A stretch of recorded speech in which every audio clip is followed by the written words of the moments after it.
Bonjour et bienvenue à l'Église baptiste centrale de la Rive-Sud. Donc, on va en être au 40e message en lien avec l'Évangile de Jean. On achève vraiment, parce qu'on est rendu déjà dans le chapitre 20. Donc, si vous voulez tourner dans le chapitre 20 de l'Évangile de Jean, et le titre du message de ce matin s'intitule « Marcher avec Jésus ». Non, mais ça serait pas génial, ça, marcher avec Jésus. Hein? Jean 20, on va lire à partir du verset 18. On va lire jusqu'au verset 23, donc Jean 28. Marie de Magdala alla annoncer aux disciples qu'elle avait vu le Seigneur et qu'il lui avait dit ces choses. Le soir de ce jour, qui était le premier jour de la semaine, les portes du lieu où se trouvaient les disciples étant fermées à cause de la crainte qu'ils avaient des Juifs, Jésus vint et se présenta au milieu d'eux. Il leur dit, la paix soit avec vous. Et quand il leur dit cela, il leur montra ses mains et son côté. Les disciples furent dans la joie. Et en voyant le Seigneur, Et Jésus leur dit de nouveau, la paix soit avec vous. Comme le Père m'a envoyé, je vous envoie aussi. Après ces paroles, il souffla sur eux et leur dit, recevez le Saint-Esprit. Ceux à qui vous pardonnerez les péchés, ils seront pardonnés. Et ceux à qui vous les retiendrez, ils seront retenus. Demandez, s'il vous plaît, à Vincent d'avoir un mot de prière pour nous ce matin. Donc, on continue aujourd'hui d'avancer vers la fin de l'Évangile de Jean. Après la rencontre de Jésus et des deux anges au sépulcre, comme on l'a vu la semaine passée, Marie de Magdala fait ce que son rabouni lui a demandé de faire.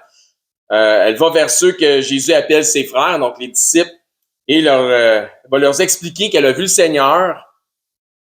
Et non seulement qu'elle l'a vu, mais qu'elle l'a vu en vie. Quel choc, quel étonnement.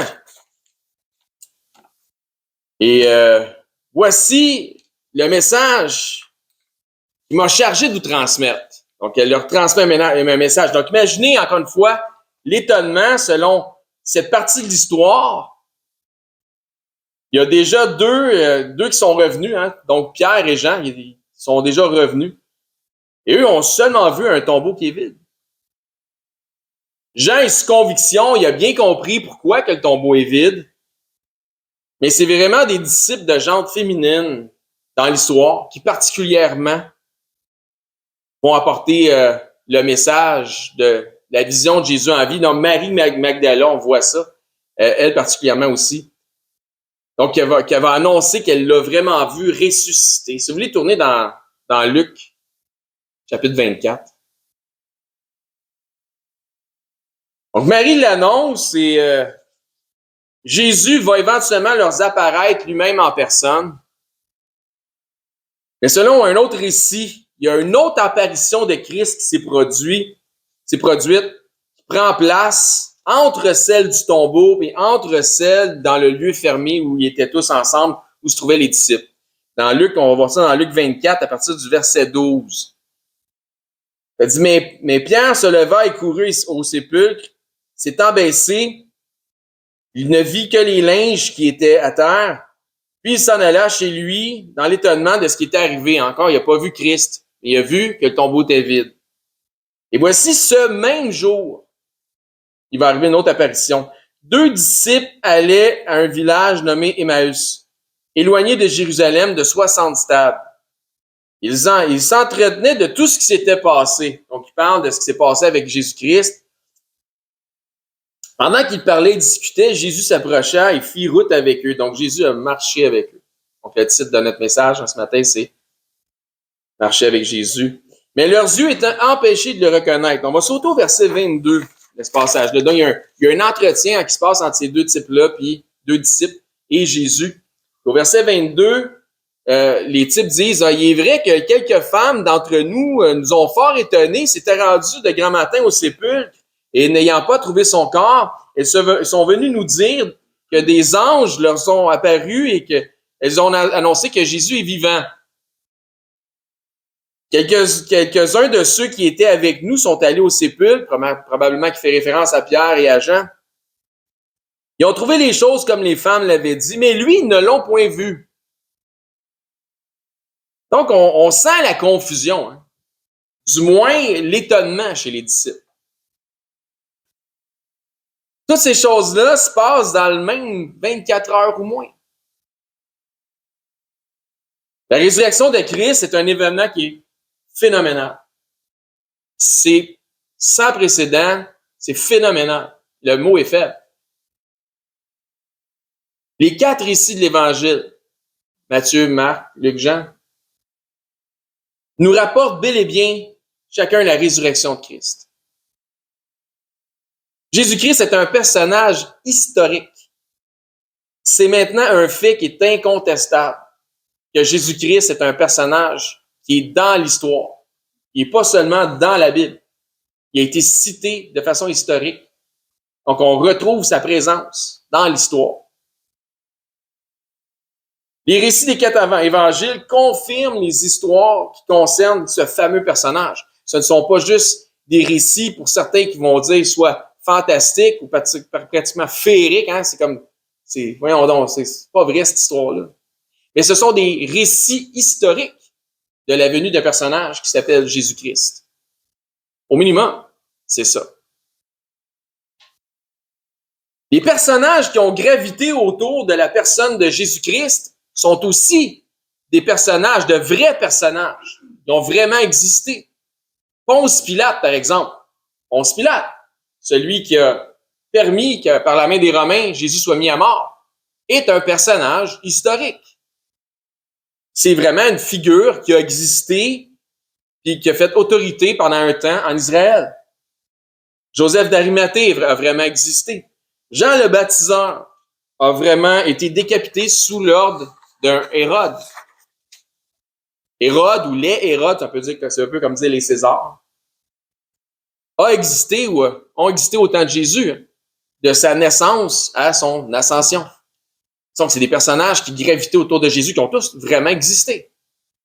Les apôtres ont réellement marqué l'histoire. Ils sont majoritairement morts en martyrs. On a l'histoire de ces choses-là. Les Juifs judaïsants qui rejettent Jésus-Christ, qui rejettent Jésus comme étant le Christ ou comme étant le Messie, confirment malgré tout son existence. C'est absolument impossible de faire du sens, d'avoir aujourd'hui un minimum de QI, de quotient intellectuel, un peu comme dans le psaume qu'on a lu, ne soyez pas comme des chevaux ou des mulets, sans intelligence. Et c'est impossible aujourd'hui d'avoir un minimum de quotient intellectuel et de nos jours, de nier les faits qu'il y a eu, il y a plus ou moins 2000 ans, un homme nommé Jésus qui a commencé un mouvement en Israël. On ne peut pas nier ça, c'est un fait historique. Les faits historiques pointent tous vers la réalité que cet homme-là a été éventuellement exécuté à la demande des Juifs religieux, crucifié par la main des Romains, donc par l'autorisation de Ponce Pilate, qui est un personnage qui a vraiment existé. Donc, on retrouve Ponce Pilate dans l'histoire. Donc, cet homme-là a réellement vécu, Jésus. Il a réellement parti un mouvement, ou si vous préférez, il a bâti un ministère, il a commencé un ministère, ayant avec lui une troupe de disciples qui le suivaient. Il a réellement été accusé par sa propre nation et exécuté par les autorités romaines, qui, à l'époque, utilisaient le supplice de la croix. C'est connu, ça aussi, comme un fait historique, le supplice de la croix. Il a vraiment été enseveli dans un tombeau par l'assistance d'un homme nommé Joseph d'Arimathée. Donc, vous pouvez douter, si vous avez des doutes concernant Jésus-Christ, vous pouvez douter de sa venue dans ce monde via un miracle ou l'intermédiaire miraculeux d'une femme qui était vierge. Peut-être vous pouvez douter de ça. Vous pouvez peut-être douter du fait qu'il a fait de multiples miracles, guéri des aveugles nés, des handicapés, etc. Et ce, même si historiquement, il a été reconnu par sa réputation pour avoir fait des miracles. Vous pouvez certainement douter du fait qu'il est véritablement ressuscité des morts. Vous avez le droit de douter de ça, pas de problème. Il est ressuscité après 3 jours et 3 nuits qu'il est sorti du tombeau. Vous pouvez douter du fait qu'il est le grand Dieu créateur, venu dans la chair d'un homme.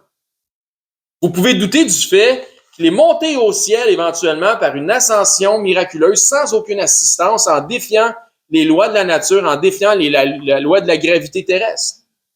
Vous pouvez douter de ça. Donc, vous pouvez aussi douter du fait qu'il va revenir un jour, de la même manière qu'il est parti.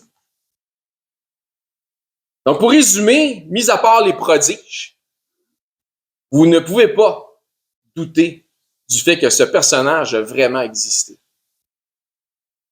dans l'ensemble de son histoire. Si vous n'avez pas encore statué au sujet de Jésus-Christ, c'est normal que vous ayez des doutes. C'est normal de douter d'un paquet de choses que j'ai nommées. Si vous n'avez pas statué concernant Jésus-Christ, c'est normal que vous ayez des doutes. Nous avons tous déjà douté. J'ai douté. J'ai été incrédule. Il n'y a personne ici, selon une saine doctrine, qui soit venu au monde chrétienne. Certains sont peut-être venus au monde dans une famille, dans un environnement chrétien. Gloire à Dieu si ça a pu avoir une influence qui a été bénéfique pour vous dans votre marche avec Christ. Mais autant que personne ne vient au monde médecin ou mécanicien, il n'y a personne qui vient au monde avec une étiquette chrétien.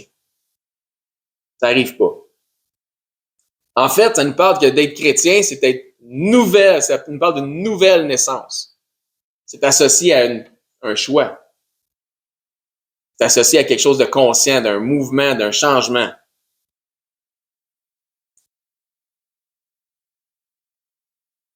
Donc, il n'y a personne qui vient au monde chrétien. Comme le Seigneur nous le confirme, avant de suivre Christ, nous devons premièrement nous entendre avec lui. Ça prend de la bonne volonté de la part des deux parties.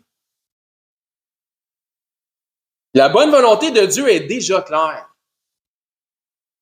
Ça nous dit que sa volonté, c'est que tous les hommes viennent à la repentance, tous les hommes soient sauvés, tous les hommes puissent avoir une relation avec lui. Tous les hommes, ça inclut toutes les femmes, bien évidemment. C'est pourquoi il a donné un moyen qui est la foi pour avoir cette bonne entente avec lui. Donc, le choix de Dieu est déjà fait envers tous les hommes en tout lieu. Malgré tout, Dieu est tellement gentleman qu'il ne force pas ni n'impose son choix sur qui que ce soit. C'est comme il le dit au peuple d'Israël par le prophète Amos. Je vous ai choisi, mais vous devez faire votre part. Sinon, vous ferez face aux conséquences de vos mauvais choix. C'est comme si Dieu disait, pour moi, là, l'Éternel, mon choix, il est fait, puis il est irrévocable. J'ai fait mon choix. Je veux que nous marchions ensemble. Ma part est faite. Mon choix est fait. C'est ce que je veux. Mais, je vais vous citer vous pouvez prendre en référence si vous voulez, mais Amos 3.3 nous dit, 2 hommes marchent-ils ensemble sans en être convenus?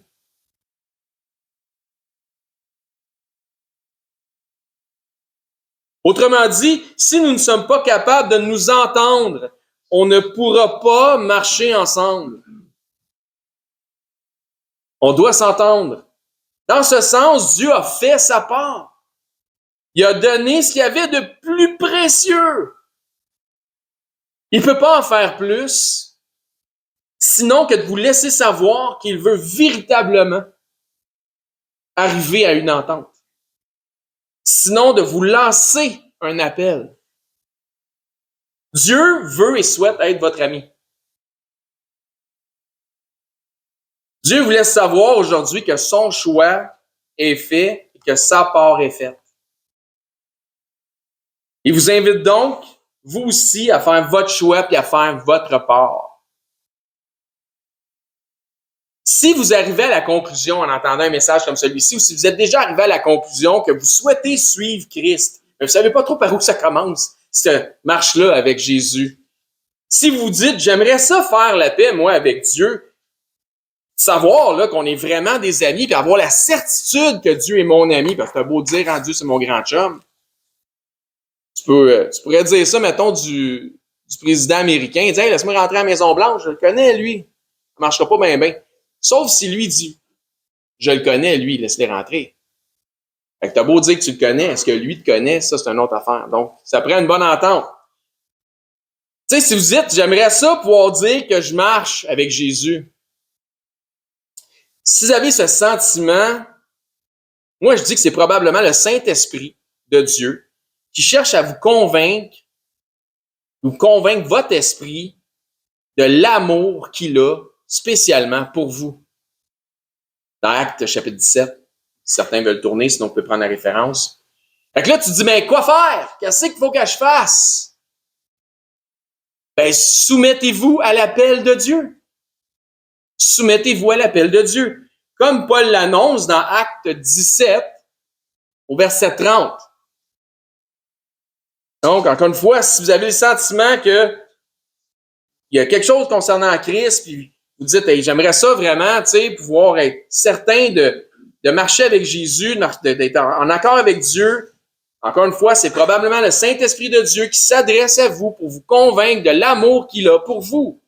Acte 17:30, Dieu, sans tenir compte des temps d'ignorance, annonce maintenant à tous les hommes, il n'y a pas d'exception, en tout lieu, partout, qu'il est à ce qu'ils aient à se repentir. Parce qu'il a fixé un jour où il jugera le monde selon la justice par l'homme qu'il a désigné. Donc Dieu a désigné un homme pour éventuellement juger le monde par la justice. Ce dont il a donné une preuve certaine. Donc c'est indubitable en le ressuscitant des morts. Donc on parle nécessairement de Jésus-Christ. Si vous ne saviez pas que Dieu vous appelle, ben maintenant, vous êtes passé de l'ignorance à la connaissance. Vous savez que Dieu vous appelle. Maintenant, vous le savez. Vous pouvez maintenant vous repentir de votre incertitude, de votre incrédulité, je suis pas sûr que ça peut se terminer aujourd'hui, ça. Vous pouvez vous repentir de vos doutes concernant son Fils. Ce que Dieu appelle l'incrédulité, vous pouvez vous repentir de ça parce que ça nous dit ici, en tout, donc, que Dieu il fait extraction des tas d'ignorance. Maintenant, il appelle tous les hommes en tout lieu à se repentir. Repentir de quoi? De l'incrédulité, du doute concernant Jésus-Christ. Il est Dieu en chair. Il est vraiment venu. Il est vraiment bâti un ministère. Il est vraiment venu d'une manière miraculeuse à travers une femme qui était vierge en Israël, qui était née sous la loi. Il a vraiment accompli la loi et les prophètes. Il a eu deux sentences. Une de fouet, puis il a été battu. Après ça, il a été mis sur la croix. Il est vraiment mort sur cette croix. Il a vraiment été enseveli. Puis 3 jours et 3 nuits plus tard, de façon miraculeuse, il est sorti du tombeau vivant. C'est vrai, cette histoire-là. Donc, par la foi, vous avez le droit et le pouvoir de croire en ça par la foi et d'être appelé enfant de Dieu. Donc, Dieu vous appelle à vous repentir de l'incrédulité pour remplir la partie de l'entente qui vous concerne. Dieu vous appelle à lui faire confiance. 2 hommes marchent-ils ensemble sans en être convenus, que Dieu nous dit par le prophète Amos. Ça prend un climat de confiance. Et confiance veut dire avec foi. Mais la meilleure partie, la bonne nouvelle est la suivante. Le Créateur des hommes n'a pas la faiblesse terrestre des hommes. Donc, le Créateur des hommes n'a pas la faiblesse terrestre des hommes. Les hommes peuvent vous décevoir parce qu'ils sont changeants, sont variants, ne contrôlent pas leurs émotions. Les hommes peuvent vous décevoir, ne pas tenir leurs engagements, changer d'idée, etc. Mais Dieu est conséquent puis est invariable. Il est le même qu'hier, il est le même aujourd'hui, il sera le même à jamais. Il est éternel. Les religions, les systèmes religieux de ce monde, les assemblées religieuses de ce monde peuvent vous décevoir. Ne mêlez pas Dieu à tout ça.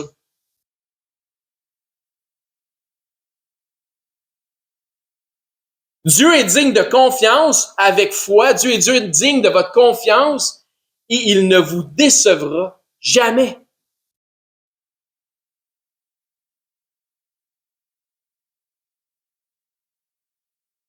Une véritable relation avec Dieu ne pourra jamais vous décevoir. Je répète parce que les mots sont importants. Une véritable relation avec Dieu ne pourra jamais vous décevoir. Il va y avoir des hauts et des bas dans la vie. Mais une véritable relation avec Dieu ne pourra jamais vous décevoir. Relisons Actes 17:30. Dieu, sans tenir compte des temps d'ignorance, annonce maintenant à tout homme et à toute femme en tout lieu qu'ils aient à se repentir, parce qu'il a fixé un jour où il jugera le monde selon la justice par l'homme qu'il a désigné, ce dont il a donné à tous une preuve certaine en le ressuscitant des morts. Dieu, éventuellement, mettra un terme à la déchéance de ce monde. Puis il va falloir, parce que ça s'en va pas dans le bon sens. On revient assez globalement au temps de Sodome et Gomorrhe. Donc, éventuellement, il va mettre un terme à cette déchéance d'un monde qui est impie lorsque Jésus reviendra. Il viendra pour juger et non plus pour délivrer. Mais Jésus, présentement, il est dans la business de la délivrance. Il est présentement dans un temps de grâce. Il fait encore grâce, il fait encore miséricorde. Aujourd'hui, Jésus, sauve encore. Ça nous dit dans les Écritures, mon bras, l'Éternel dit, est-ce que mon bras est rendu trop court pour sauver? Regardons. Dieu sauve encore. La grâce est encore disponible. Plus tôt dans ce message, je parlais de la normalité d'avoir des doutes. J'ai dit, si vous avez des doutes, c'est normal. Je parlais de la normalité d'avoir des doutes dans tous les prodiges qui concernent le personnage de Jésus-Christ. Vous pouvez douter. Le plus important dans tous les prodiges de Jésus-Christ, le fait qu'il a guéri les aveugles, qu'il a ressuscité un homme après 4 jours au tombeau, Lazare, le fait qu'il a guéri des malades, qu'il a chassé des démons, qu'il a marché sur l'eau, peu importe. Le plus important de tous les prodiges concernant Jésus-Christ, sans en mépriser aucun, est sans conteste sa résurrection des morts. Que Jésus soit venu est une chose. Qu'il a été jugé comme un coupable et tué, c'en est une autre. Mais qu'il s'est vraiment ressuscité, ça, c'est le plus grand de tous les prodiges. Écoutez-moi là-dessus, puis suivez-moi. Car si Jésus est vraiment ressuscité, il n'y a pas de si pour moi, mais s'il y a un si pour vous, là. Si Jésus est vraiment ressuscité, c'est absolument, comme je le disais, c'est absolument phénoménal. Pensez-y, quand on parle de la résurrection, si je te parle de résurrection en n'importe quel jour de la semaine, en n'importe qui, automatiquement, quelqu'un va penser à Jésus de Nazareth. Vrai? C'est un phénomène. C'est pour ça que tout le monde va penser à lui. S'il est véritablement ressuscité, ce retour de la mort, après 3 jours et 3 nuits dans un tombeau sombre, froid, ce retour de la mort à la vie vient avec un message. Ça vient avec un message. C'est pas juste arrivé pour le fun. Ça vient avec un message. Et ce message-là, s'il y a un gars qui est revenu des morts, après avoir été torturé, puis vraiment, vraiment mort, là, il est sorti du tombeau, on a besoin d'être attentif au message. Ça vient avec un message. On parle pas ici d'un simple passage à vide, d'une expérience de mort imminente de quelques minutes, comme quelqu'un me disait dernièrement. Là. On parle pas d'un retour d'un coma après avoir été maintenu en vie par des appareils médicaux à la fine pointe de la technologie. Là. On parle pas de la même affaire. On parle d'un type qui avait été gravement battu, pour le répéter, déshydraté, asphyxié, cloué, percé par une lance. La lance des Romains, c'était un pic, là. Ça de long, bien mince, là. Puis piqué là, dans le côté, là, ça a passé probablement à travers le foie, le lobe du poumon jusqu'au cœur. Sorti de là. On parle de lui, qui était 3 jours et 3 nuits dans un tombeau. Puis ce gars-là est sorti vivant avec son corps meurtri, avec les stigmates sur son corps. Donc, si ce gars-là est revenu à vie, si ce gars-là, s'il y a un si pour vous autres, mais il n'y en a pas pour moi, mais si ce gars-là il est revenu à vie, s'il y a un si pour vous, ça vient avec un message. C'est un message qui est important. Son message est le suivant. Êtes-vous prête? J'ai vaincu la mort, je peux donc t'offrir la vie éternelle. J'ai vaincu la mort, je peux t'offrir la vie éternelle. La veux-tu? C'est ça l'affaire. Veux-tu qu'on s'entende? Ma part est faite. Je te demande de faire la tienne. Crois en moi. Puis on va marcher ensemble.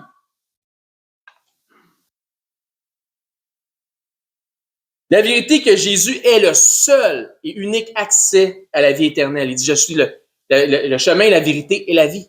Nul ne vient au Père que par moi. Que par la foi en Jésus-Christ. On arrive donc à croiser des chemins. Quand tu arrives à croiser des chemins, il y a un choix à faire. Puis un de ces deux chemins-là qui s'appelle Jésus. Il y a un choix à faire. Dit, à gauche ou à droite?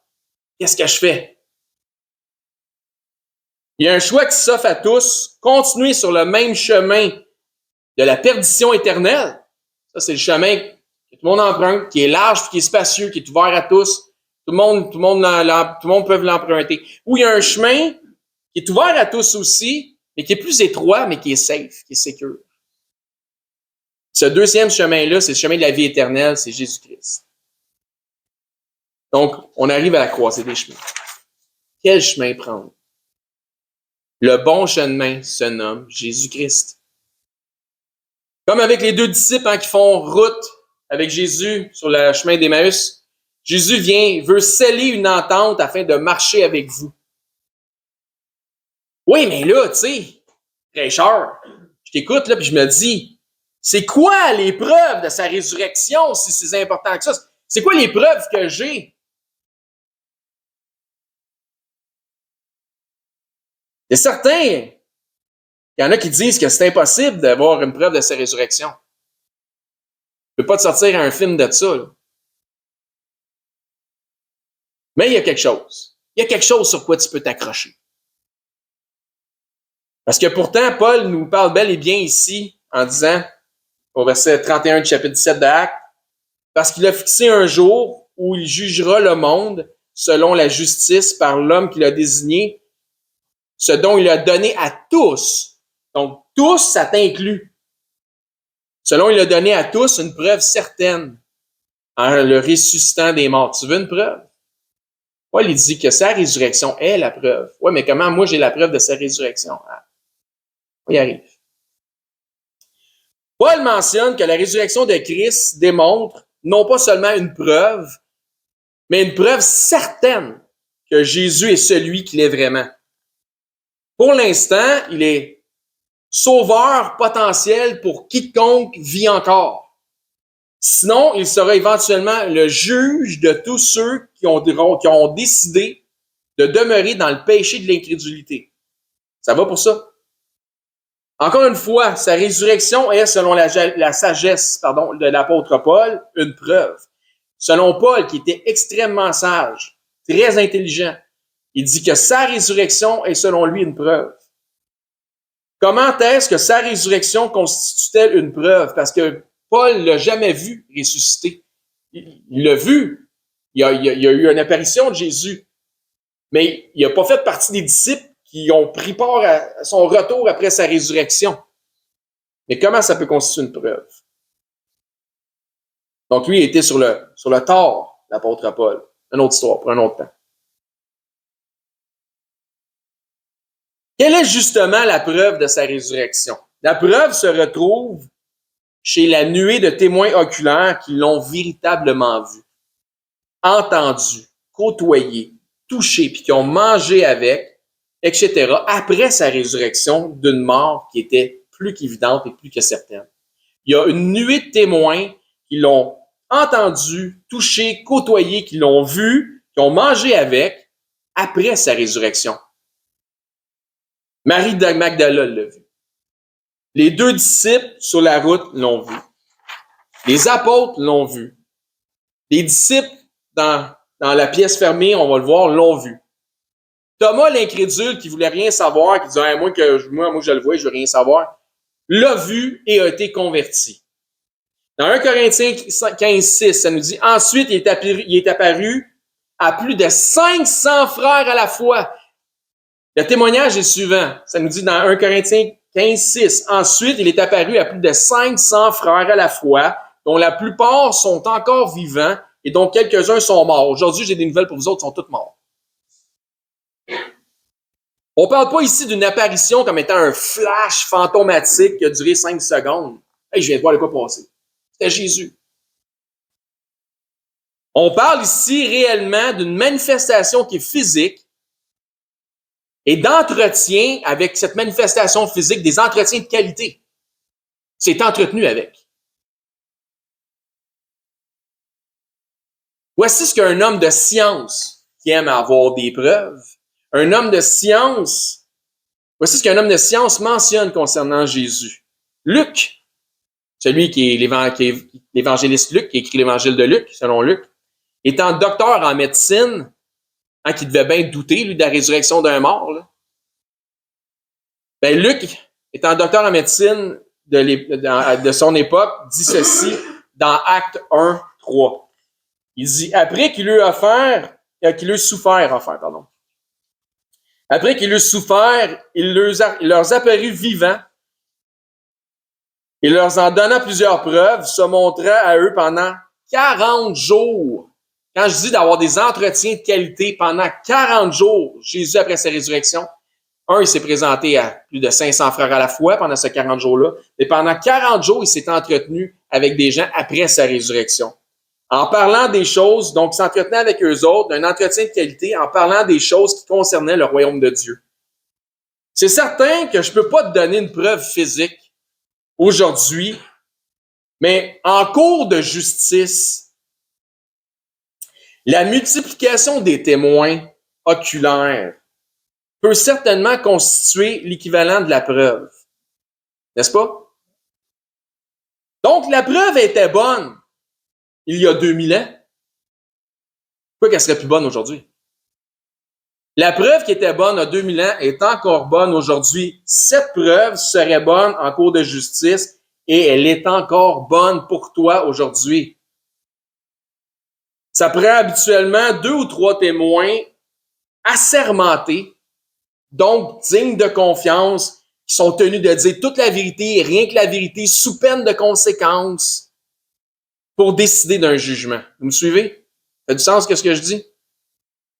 Si donc vous avez en vous-même un discernement pour juger de ce qui est véritable, vous allez reconnaître que les multiples témoignages de ceux qui ont vu Jésus en vie après sa mort constituent la preuve de sa résurrection.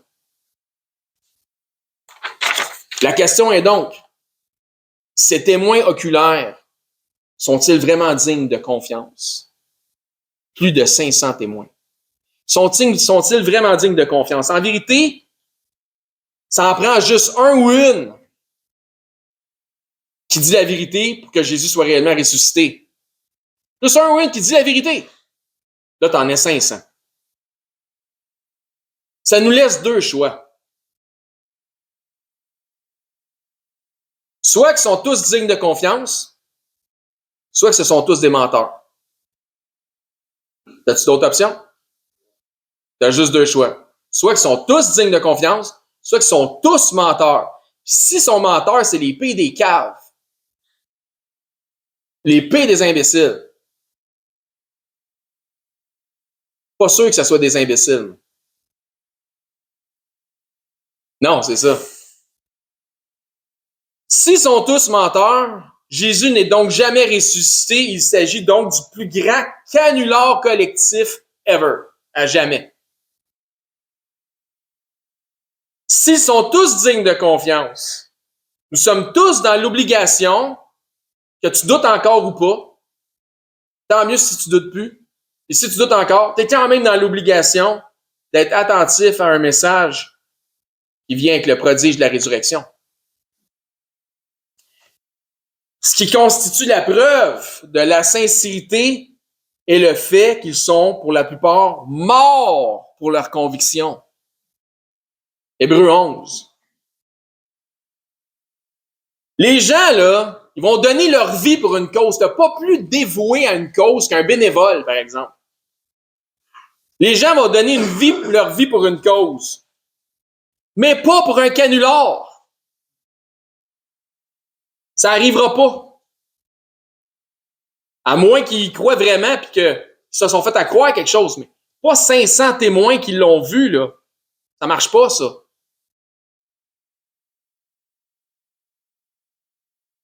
Mais ça nous dit que pour les mêmes motifs, certains ont été maltraités pour leur foi et par la foi. Hébreux 11, 35, des femmes recouvrèrent leur mort par la résurrection. Amen. D'autres furent livrés au tourment. N'acceptèrent point de délivrance afin d'obtenir une meilleure résurrection. D'autres subirent des moqueries et le fouet, les chaînes et la prison. Verset 37 d'Hébreux 11, ils furent lapidés pour leur foi en Jésus-Christ. Ils furent sciés pour leur foi en Jésus-Christ, torturés pour leur foi en Jésus-Christ. Ils moururent tués par l'épée pour leur foi en Jésus-Christ. Ils allèrent, ça et là, vêtus de peau de brebis et de peau de chèvre, dénudés de tout, pour leur foi en Jésus-Christ. Persécutés pour leur foi en Jésus-Christ. Maltraités pour leur foi en Jésus-Christ. Eux dont le monde n'était pas digne, errant dans les déserts et les montagnes, dans les cavernes et dans les antres de la terre, pour leur foi en Jésus-Christ. Puis il s'agit de ceux qui croyaient avant que Jésus-Christ arrive. Il y en a été de même pour ceux qui ont vu puis qui ont cru à Jésus-Christ, qui l'ont côtoyé puis qui l'ont vu en personne puis qui l'ont vu ressusciter. Puis pour ceux qui ont cru dans leur témoignage, certains ont été crucifiés, décapités, empalés, ébouillantés, donnés en spectacle, donnés aux lions pour leur foi en Jésus-Christ. Il n'y a pas un cave qui va mourir pour un canular. Puis surtout pas d'une façon atroce. C'est moi une balle dans la tête qu'on en finisse, mais torture-moi pas. Voyons donc. Tout ça parce qu'il y a rien ni personne qui pouvait leur enlever leur foi dans ce qu'ils savaient être la vérité. Puisque la preuve qui avait nourri leur foi résidait dans le témoignage de ceux qui affirmaient l'avoir vu ressusciter. Imaginez parler à 500 personnes qui vous racontent tous la même histoire, puis qu'un corrobore ce que l'autre dit. Numéro 1, t'as vu Jésus-Christ vivant? Oui, il est ressuscité. Ah oui, OK. Ouais. Numéro 2, pareil que t'as vu Jésus-Christ vivant. Oui, il est ressuscité, je l'ai vu. Écoute, j'ai mangé avec. Il est vraiment revenu en vie. Ah, OK. Numéro 3, c'est vrai que t'as vu Jésus-Christ vivant? Oui, il est vraiment ressuscité. OK, qu'est-ce que tu penses que ça veut dire? Mais ça veut dire qu'il est dû en chair parce que, écoute, il est ressuscité. Il est mort, ça la croix, il a été torturé, il est sorti du tombeau. Je l'ai vu vivant, j'étais avec. Ah, OK. Numéro 498, il paraît que t'as vu Jésus. Ça t'en prend combien pour y croire? Imaginez parler à 500 personnes qui vous racontent toutes le même fait concernant leur rencontre avec le ressuscité. Chacun ayant une version qui concorde et qui confirme celle de l'autre. Des gens venant d'un groupe tellement intègre, c'est là ça fait toute la différence. Des gens, quand on parlait tantôt d'être assermentés, de dire la vérité, toute la vérité sous peine de conséquences, tu parles à un groupe de gens qui sont tellement intègres, pas des gens qui ont un double standard, des gens qui sont tellement intègres qu'ils mentent pas, ces gens-là. Les standards sont élevés à ceux de la chrétienté. Ils mentent pas. Ils te mentiront pas. Ils vont dire la vérité. S'ils disent je l'ai vu vivant, c'est parce que je l'ai vu vivant. Des gens qui ne donnent pas de faux témoignages. C'est le témoignage de leur intégrité. Ces gens-là ne font jamais de faux témoignages. Donc, si c'est pas encore fait, c'est maintenant à votre tour de mettre votre confiance, votre foi dans le témoignage de l'Évangile, de la bonne nouvelle, concernant Jésus le Messie, le Christ qui est ressuscité. Le remède à l'incrédulité, c'est la foi. La foi, c'est ce qui constitue le fait que vous avez la conviction et la ferme assurance. C'est pas shaky, c'est pas je pense que, c'est je sais que. La foi, c'est ce qui constitue le fait que vous avez la conviction et la ferme assurance que Jésus est véritablement celui qu'il dit être et celui que les disciples ont annoncé.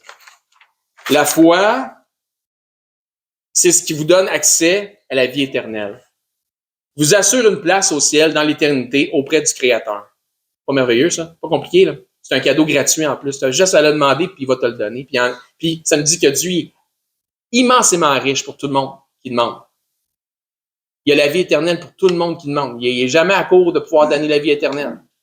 La foi, c'est de faire le choix de croire sans avoir toutes les évidences physiques, mais c'est voir ces évidences via une vue spirituelle. Es-tu capable de voir que Jésus est ressuscité? Dans Hébreux 11.1, si vous voulez prendre la référence, on va terminer avec ça ce matin. Or, la foi est une ferme assurance. Une ferme assurance. C'est pas je pense que Jésus est ressuscité, je sais que. Or, la foi est une ferme assurance des choses qu'on espère. Une démonstration, c'est physique. Une démonstration de celles qu'on ne voit pas. C'est ça, la foi. Avez-vous la foi? Ça, c'est la question. Pour conclure notre message, si vous avez fait de Jésus-Christ votre Seigneur et Sauveur, gloire à Dieu. Votre place, c'est scellée au ciel une fois sauvé. Toujours sauvé, vous avez la vie éternelle. Mais si vous n'avez jamais mis votre confiance en Jésus-Christ, aujourd'hui, c'est le jour du salut. Et aujourd'hui, c'est une belle journée pour confesser Jésus-Christ. Puis dire, moi, je veux faire de Jésus-Christ mon Seigneur et mon Sauveur, puis marcher avec lui. Et ensuite de ça, venez nous voir. Si jamais c'est le cas, si jamais vous êtes prêts à suivre Jésus-Christ, laissez-nous savoir, parce qu'on veut savoir, nous, qu'on a une nouvelle sœur ou un nouveau frère en Jésus-Christ. Puis on va vous aider dans votre démarche spirituelle, dans votre croissance spirituelle ici à l'EBCRS. Amen? Et merci beaucoup tout le monde d'avoir été attentif. Je vais demander à Frère Stevenson de pouvoir terminer le culte en prière. Bonjour, ici Éric, ancien et enseignant du ministère de l'EBCRS. J'aimerais d'abord vous remercier de vous intéresser à l'œuvre de notre ministère ainsi qu'à la chaîne sur laquelle on distribue notre matériel. Si, suite à une de nos prédications, vous réalisez que vous n'avez jamais fait du Seigneur Jésus le Seigneur de votre vie, le Sauveur de votre âme, mais que vous réalisez aussi que vous avez vraiment besoin de vous tourner vers lui afin de sécuriser votre éternité, je crois que ce segment de vidéo s'adresse à vous, puisque la Bible nous déclare cette vérité. Dans 1 Timothée au chapitre 2, à partir du verset 3, ça nous dit que Dieu est notre Sauveur et que dans cette optique, Dieu souhaite que tous les hommes soient sauvés et que tous les hommes parviennent à la connaissance de la vérité. Et ça nous dit aussi, car il n'y a qu'un seul Dieu et un seul médiateur entre Dieu et les hommes, et c'est Jésus-Christ qui s'est lui-même fait homme. Et ça nous dit que Jésus-Christ s'est fait homme afin de lui-même se donner en rançon pour le rachat de tous. Jésus a dit en conversant avec ses disciples qu'il est le chemin, la vérité et la vie, et que nul ne vient au Père, c'est-à-dire à Dieu, qu'à travers la foi en Jésus lui-même. C'est la seule façon. C'est ce que Jésus exprime aussi en partageant l'Évangile avec un homme d'un certain âge qui se disait lui-même très religieux. Dans l'Évangile selon Saint Jean, au chapitre 3 et verset 16, Jésus dit à cet homme, « Car Dieu a tant aimé le monde, qu'il a donné son Fils unique, afin que quiconque croit en lui, donc met sa foi en lui, ne périsse point, mais qu'il ait la vie éternelle. » Donc la volonté de Dieu, notre Créateur, elle est claire. C'est que tous parviennent à la repentance en faisant le choix volontaire de croire par la foi le récit de l'Évangile de son Fils Jésus-Christ. Les informations qui nous sont transmises dans la Bible nous font comprendre que par nature, malheureusement, nous avons tous enfreint les règles de sainteté déjà établies par Dieu.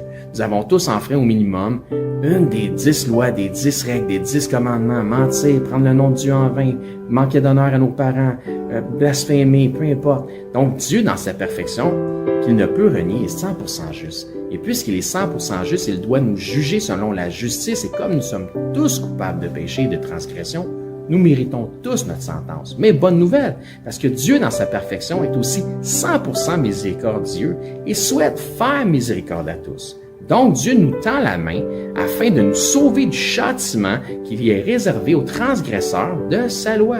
Jésus nous explique qu'un endroit terrible a été préparé pour Satan, le chef des anges déchus, des démons, un endroit de flamme, de regret, de tourment, de souffrance, etc.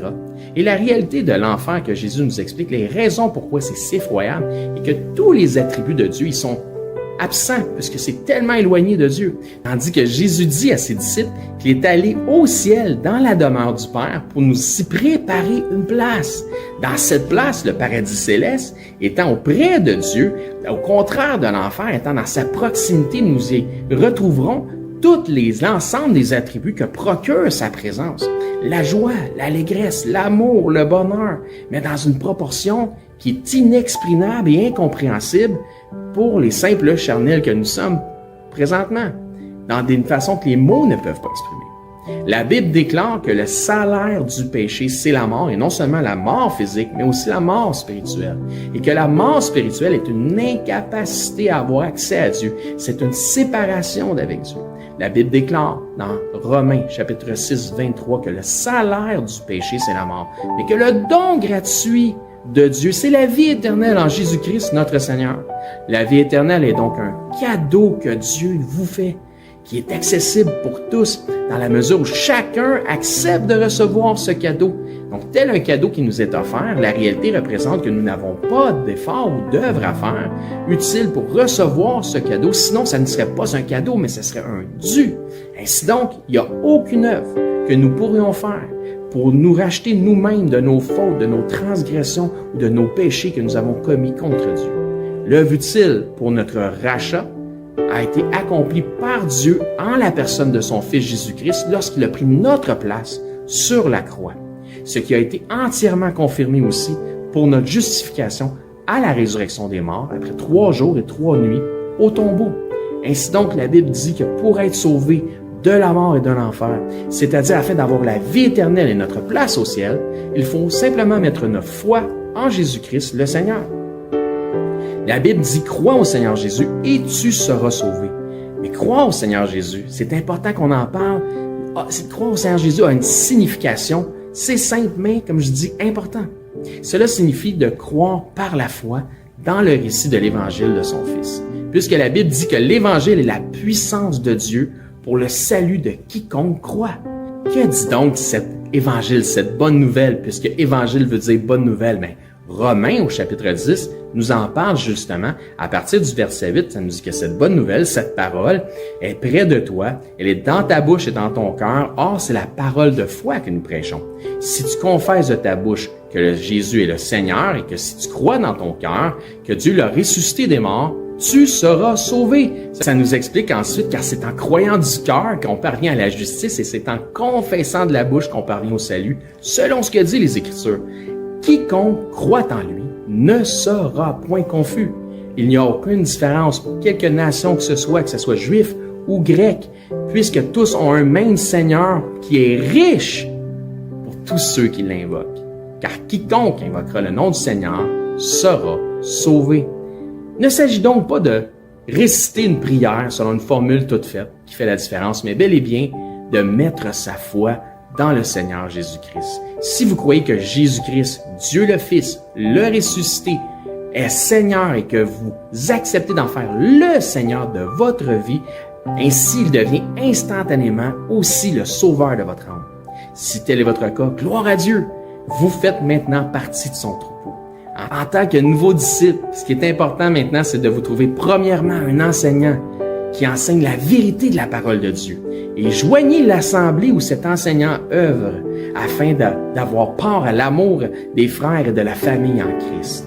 Si pour nous vous êtes local, c'est-à-dire par exemple 2 heures de transport et moins, eh bien venez nous voir, ça va me faire un plaisir de vous recevoir et nous pourrons parfaire votre éducation spirituelle selon une saine doctrine des Écritures.